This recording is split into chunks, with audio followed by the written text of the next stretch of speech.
Thanks for listening to the ArtTactic Podcast. I'm your host, Adam Green. While it might not be widely known outside the artist community, the number of artist residencies around the world has significantly grown in recent years. Often I chat with artists to help them find the best residencies based on a variety of factors, including location, what each residency offers, and where the artist is in the stage of their career. However, these residencies can be quite opaque. Anyone can establish a residency, build a website, set up an Instagram account, but there is a vast difference in the quality of these programs and what they ultimately offer to artists.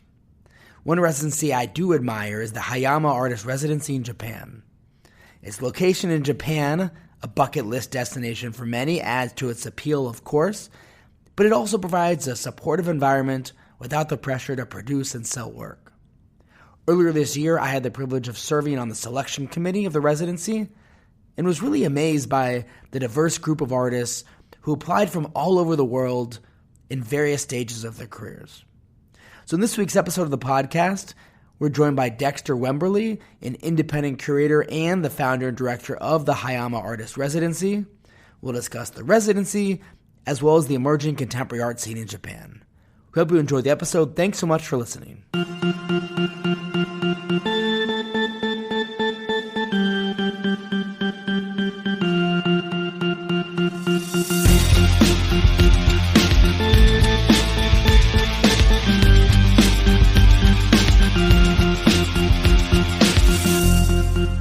Dexter, thanks so much for joining. It's great having you on.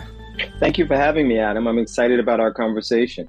I am as well. It's always fun chatting with you.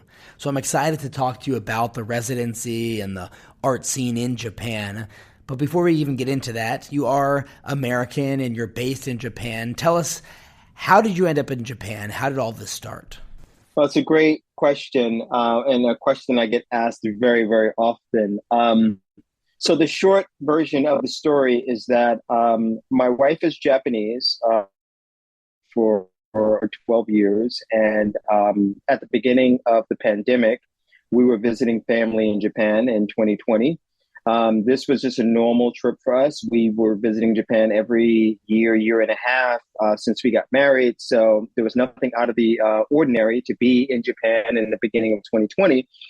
However, we happened to arrive about 2 weeks before, as they say, everything hit the fan.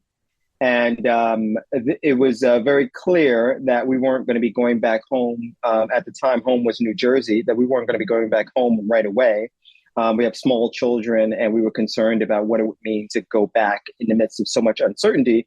So instead of staying in Japan for our planned 4-week stay, we stayed for 3 months.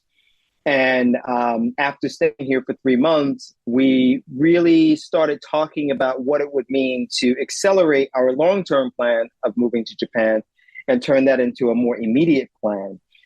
So we got back to the US in June 2020, put our house on the market, made arrangements to leave. And by, I want to say by April the following year, we were living in Japan. Amazing. Well, it's been exciting to see your Hayama Artist Residency develop and grow in status within the art world. And for our listeners that aren't aware, I was actually on the artist selection committee of the residency this past year. And while I felt I was aware of the level of interest in the residency and really just the overall broader desire to visit Japan, I was quite frankly shocked by just how many applicants we got for the residency program this past year.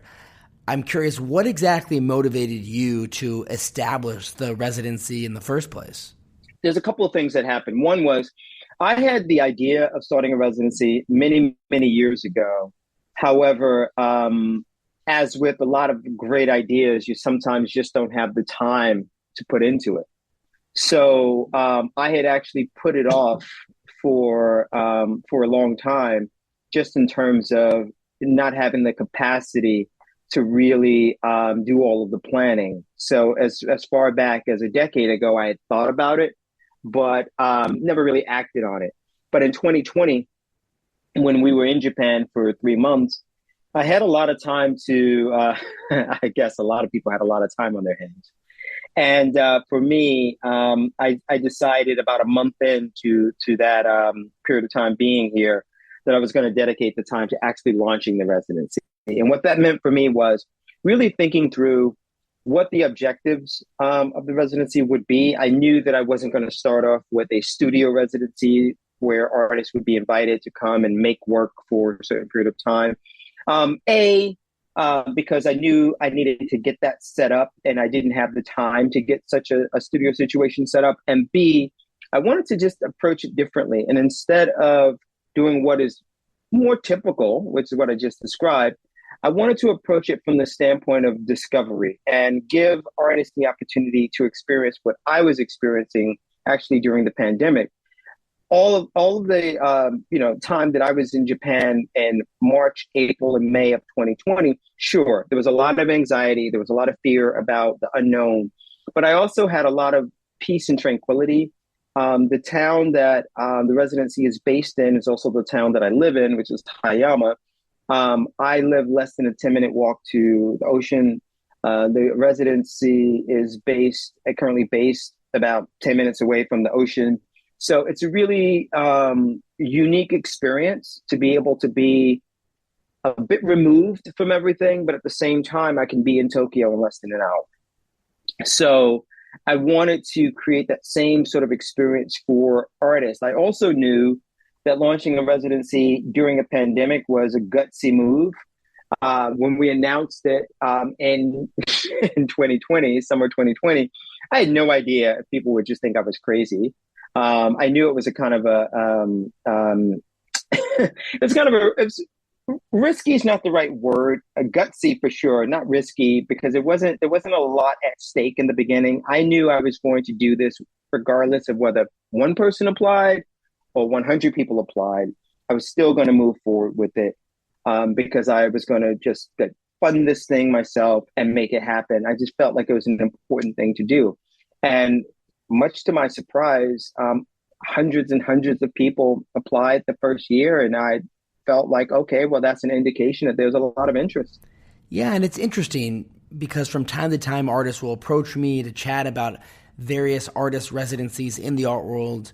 It might be an artist that's interested or at least intrigued by the idea of participating in one. But the thing is that despite the growing number of them in the art world, they're mostly non-transparent in terms of what exactly they offer the artist, what that experience will be like, and ultimately, what will the artist get out of it? How do you think you differentiate your residency from some of the others in the art world, and how do you try to help artists while they are at your residency? Great question. Well, similar to galleries, there's no one deciding who gets to start a residency and who doesn't get to start a residency. So anyone can open a gallery, as we know, and anyone can start a residency. And what that means is, to your question, that means that they take all shapes and forms. And because of that, I've seen residencies that people have attended where they felt like it was very rewarding and very fulfilling. And I've seen residency situations where people have attended and felt like they were kind of taken advantage of. There's all sorts of ways of looking at it. But staying on a positive note and really getting to the heart of your question, yes, there are a lot of residencies. In fact, many have reached out to me over the years about partnerships and collaborations. I really haven't pursued them yet because I love the autonomy that I have with the Hayama Artist Residency. I think one of the things that makes my residency unique, and I'm not the only one doing this, but one of the things that makes it unique is that artists are not required to make work during the residency. They have the opportunity to have an exhibition at a gallery in Tokyo that I've had a long-term relationship with, Koki Arts. They can use the time however they want. They can travel around Japan. They can use the time for research, for rest, for reading. If they want to make work, they're not staying in a functional studio, so they don't have like a painting studio or a sculpture studio. But if they want to make work within the residency space, they can. With enough advance notice, I'm able to connect them with other resources if they really feel inclined to perhaps, find a kiln if they want to try to do ceramics, or if they want to paint, there's ways to figure this out. But for me, the whole point of the residency was to give people access to Japan just as almost like a blank slate to say, if there's a city you've been dreaming of visiting, here's an opportunity to do that. If there's a food you've been dying to try, here's an opportunity to do that. If there are people you want to meet, I'll do my best to help you make those connections. Because I think that Japan does occupy a large space in people's imagination. Tell you a little story. I mean, if I go all the way back to when I was 13 years old, 12, 13 years old, I was already dreaming about Japan. I had no idea that I would ever actually have a way to live in Japan. Visiting was a desire. Living was like a far-fetched thing. But as early as 12 or 13, I'm not an artist. I entered a painting contest when I was like 12, 13 years old to try to win a trip to Japan. So that like, I've been thinking about Japan a long time. I didn't visit the first time until I was 25 years old. On a business trip. Prior to my curatorial work, I was in advertising. So I had a client in Tokyo, coincidentally. So my first trip was in 98 and it blew me away. And I get it. I totally understand why people are excited about Japan. And the excitement is actually justified. It's a place that if you've never visited and you've only seen it online on Instagram or YouTube or other places like that, it actually lives up to your expectations. If you go to the right places, come at the right time, you can have a wonderful, wonderful experience. Yeah, it really is an extraordinary place. I've been once. I can't wait to go back again, hopefully soon.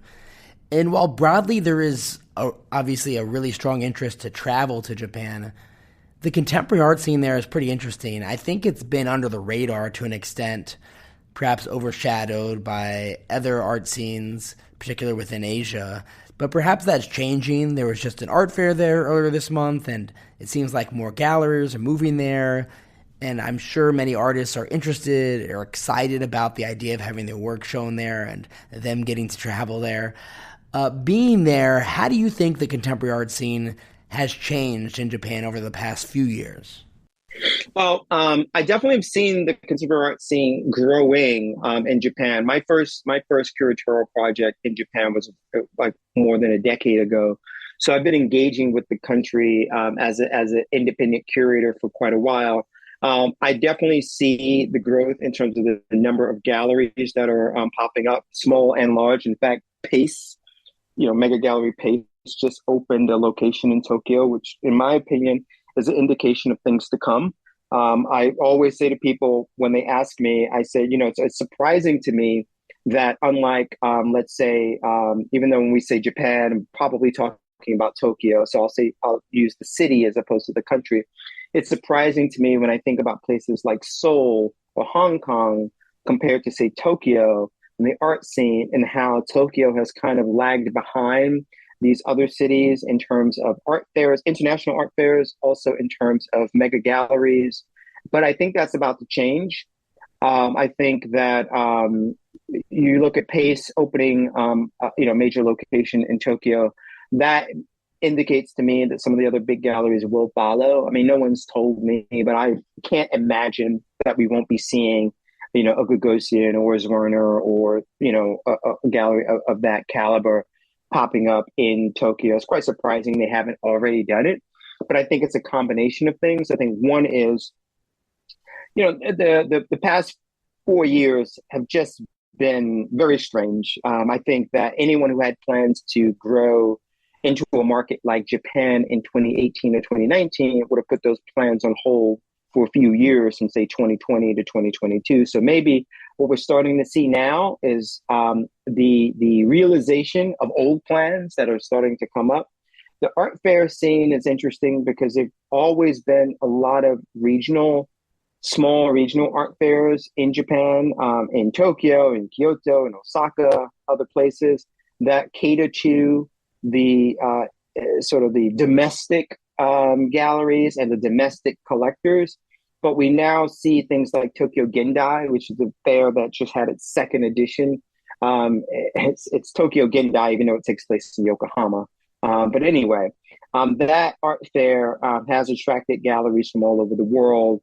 And I think it's growing. They're shifting the dates. The last two were in July, and I think they're going to do it in September next year, which is also an indication that they're thinking about making it more palpable to international galleries. But it's a growing scene. There's a lot to be done that hasn't been done yet. Let's say that. Yeah, and then on the other side of the coin, whenever I think about an emerging contemporary art scene, there's usually some challenges that exist within the infrastructure there in order for it to continue to develop and grow and to reach new heights. What do you think are some of the challenges perhaps facing the Japanese contemporary art scene? I have some pretty strong opinions about what I've observed, but at the same time, I also recognize that my experience has been quite like unusual. Being an American, living in Japan, and bringing all of my own ideas and perspectives that are very, very American. I have to also sort of like sometimes check myself and go, okay, well, that's how I might do it, but that's because of my cultural background. That isn't how someone in Japan who's born and raised here would do it. And so, for example, I don't get the sense that the emerging artists that I've interacted with in Japan, say in their 20s and 30s, who, for example, only speak Japanese, have a clear path of how they can get their work outside of the country without someone advocating for them. I think that although a lot of people do speak more than one language around the world, in Japan, most people like capital M, most only speak Japanese, and that's a barrier, not an insurmountable one, right? Because obviously you could say that about other countries, especially like countries, say like in interior countries in Africa or other places. But at the same time, I think you have to have the confidence as an artist to be able to put yourself out there on a world stage. And I think language is one issue, not necessarily the biggest, but it is an issue. The second issue, I think, is that culturally, I think a lot of emerging Japanese artists are engaging with ideas that aren't necessarily the same sort of on trend, pardon me, on trend with some of the ideas that are being engaged with for artists in the West. You don't see a lot of the same sort of controversial work around, say, race and gender that you might see from, say, American artists or British artists, because the histories of these countries are so different, of course, so there's different things to engage with. So all of that is to say, maybe part of the issue is that, emerging contemporary Japanese artists aren't necessarily on trend, if that makes sense, with like what's quote unquote hot in the art world. Some are engaging with it in their own way. If they have, like, say, they are Japanese, but they live in another country, and maybe they're able to express themselves in different ways. And again, this is only my opinion from what I'm observing and talking to collectors and some gallery owners or art dealers in Japan. I also think, and the final thing I'll say on it, I heard more than once that the way art is taught in Japan, and the ways art students are taught to talk about their art or not taught to talk about their art is also an issue. So there's a curve. There's things will shift and change. I'm starting to see more international interest in Japanese art, contemporary Japanese art. But I also think that might be connected to the fact that the art world, and you know this, that the art world is always seeking something new, something like the next big thing. And so I think because contemporary Japanese artists have generally not had the major spotlight on them, that maybe that time is coming. And I want to be part of that process as an advocate for artists from all different backgrounds, and an advocate for artists from all different, age groups of making different kinds of work. For me as a curator, I think it's a great opportunity to open doors for artists, give them opportunities to show in other countries, to find their work in front of collectors that perhaps otherwise would have never even knew that they existed. And so outside of Japan, Dexter, I know you have a lot of exciting curatorial projects and exhibitions upcoming. It'd be great if you could share some of the things you have planned. Well, this is an exciting year for me. I didn't plan it to happen this way, but it just so, and I say this, it makes me laugh. It just so happens that I have about 9 exhibitions. After this year is all said and done, I will have curated 9 exhibitions. Don't try this at home, as they say, because it's a lot. It's a lot of work. It's a byproduct of a couple of things, and of those 9 exhibitions, 6 of them are in 6 different countries. So that's the other thing. It's quite a lot of work. Well, one of the reasons this is happening is because I've been a consulting curator for the Harvey B. Gantt Center, which is a museum in Charlotte, North Carolina. I've been working with them closely for several years now. My first show with them was about a little less than a decade ago, but for the past 4 years, I've been a consulting curator, and I work on, about 3 shows a year for the Gantt Center. So that's part of it. And so I have an exhibition opening next month, actually, on August 9th at the Harvey B. Gantt Center called Becoming the Sea. It's an exhibition highlighting 13 artists who participated in the Black Rock Senegal residency in Dakar. First exhibition of its kind because it's a collaboration between Black Rock Senegal and the Gantt Center that I helped facilitate. So I'm curating that show. But just kind of speaking more broadly about the year, at the beginning of the year, I had an exhibition in London at Lehman Malpin. That was followed by an exhibition in Japan at a gallery called Standing Pine in Tokyo, which was also followed by an exhibition in Milan at a gallery called Secchi that opened in May. Also at the beginning of the year, I opened a show at the Gantt Center called A Superlative Palette, Contemporary Black Women Artists, which is about a dozen or so artists, from everyone from like Micheline Thomas to Kalita Rolls to,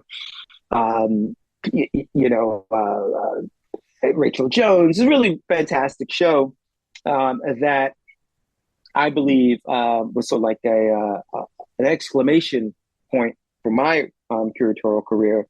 And later this year, I have my first show opening in Mumbai in September at a gallery called Gallery Issa. So I've been quite busy. Seriously. Well, Dexter, thanks so much again for joining the podcast and chatting with us about the Hayama Artist Residency, as well as sharing your insights on the contemporary art scene in Japan. If our listeners want to learn more about the residency or follow you on social media, where can we find you? Sure. So I've kept it all really simple. So my name is obviously Dexter Wimberly. So my social media handles are all just Dexter Wimberly. And so that's for Instagram and any other platforms that I get on. And for the residency, Hayama Artist Residency is also on Instagram. And it's just at Hayama Residency. The website is Hayama Residency. Everything is pretty straightforward. I figured, why make it complicated? Dexter, thanks so much again. I appreciate it. Thank you so much, Adam. It was great.